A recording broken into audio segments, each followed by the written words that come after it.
Expo 2025નું જે આયોજન થયું છે એ અહીંના ઉદ્યોગો માટે ખૂબ જ ફાયદાકારક સાબિત થશે.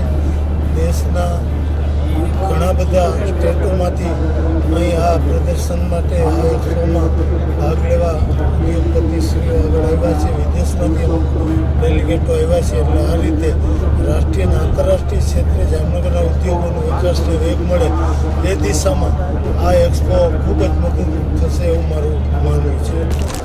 જામનગરના ઇતિહાસમાં પહેલી વખત જામનગર ફેક્ટરી ઓનર્સ એસોસિએશન દ્વારા એક આંતરરાષ્ટ્રીય ઇન્ડસ્ટ્રીયલ એક્સપોનું આયોજન કરવામાં આવ્યું છે, જેનું આજે ઇનોગ્રેલ સેશનમાં આપણે સૌ અહીં ઉપસ્થિત છીએ.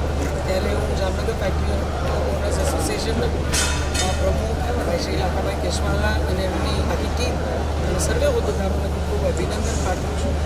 આપ જુઓ છો પ્રમાણે 200થી વધુ અહીંયા એક્ઝિબિટર્સ આ એક્સપોમાં ભાગ લે છે. એ માત્ર ગુજરાતમાંથી નહીં, દેશમાંથી નહીં, પણ વિદેશના પણ અનેક અહીંયા એક્ઝિબિટર્સ બાયર્સ બધા ઉપસ્થિત છે. એટલે આ એક ઈ સ્કેલનો મોટો છે. સચોટ સમાચારો સૌથી ઝડપી મેળવવા માટે અમારી ચેનલને સબસ્ક્રાઇબ કરો.